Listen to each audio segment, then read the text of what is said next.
ইসরায়েলের প্রতিরক্ষা মন্ত্রী ইসরায়েল কাতুস প্রথমবারের মতো প্রকাশ্যে স্বীকার করেছেন ইসরায়েল কর্তৃক গাজা উপত্যকা নিয়ন্ত্রণকারী গোষ্ঠী হামাসের রাজনৈতিক শাখার সাবেক প্রধান ইসমাইল হানিয়া হত্যার দায়। এর মাধ্যমে এই প্রথম হামাসের সাবেক শীর্ষ নেতাকে হত্যার দায় স্বীকার করল বিশ্বের একমাত্র এই ইহুদি রাষ্ট্র।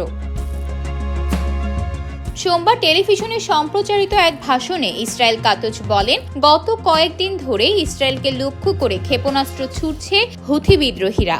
আমি আমার বক্তব্যের শুরুতেই তাদের পরিষ্কারভাবে বলে দিতে চাই যে আমরা ইতোমধ্যেই হামাসকে পরাজিত করেছি, হিজবুল্লাহকে পরাজিত করেছি, ইরানের ক্ষেপণাস্ত্র প্রতিরক্ষা ব্যবস্থার সমূহ ক্ষয়ক্ষতি করেছি, তাদের ক্ষেপণাস্ত্র উৎপাদন ব্যবস্থা ধ্বংস করেছি এবং সম্প্রতি সিরিয়ার প্রেসিডেন্ট আসাদের নেতৃত্বাধীন সরকারকে গদিচ্যুত করার মাধ্যমে শয়তানের অক্ষে গুরুতর আঘাত এনেছি। এখন বাকি আছে কেবল হুথি বিদ্রোহীরা। যেভাবে আমরা আমাদের অন্যান্য শত্রুদের দমন করেছি, হুথি বিদ্রোহীদের ক্ষেত্রেও সেই একই পরিণতি ঘটবে।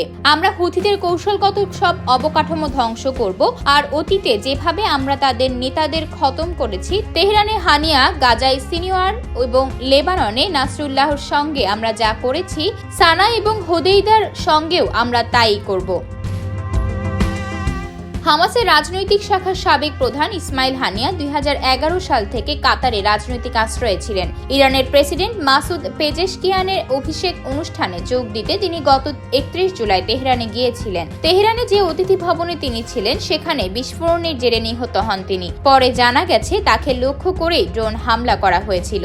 হানিয়ার হত্যাকাণ্ডের জন্য ইসরায়েলের দিকে অভিযোগের আঙ্গুল তোলা হয়েছিল, কিন্তু ইসরায়েল এই অভিযোগ প্রত্যাখ্যান করেনি, আবার স্বীকারও করেনি। গতকাল সোমবার প্রথম সরাসরি হানিয়া হত্যার দায় স্বীকার করল ইসরায়েল। হানিয়া নিহত হওয়ার পর হামাসের গাজা শাখায় প্রধান ইয়াহিয়া সিনিয়রাকে শীর্ষ নেতা হিসেবে বেছে নেয় গোষ্ঠীটি, কিন্তু হানিয়া গত হওয়ার মাত্র 37 দিনের মধ্যেই নিহত হন সিনিয়রাও। গাজায় ইসরায়েলি বাহিনীর চলমান অভিযানে নিহত হয় সিনিয়র।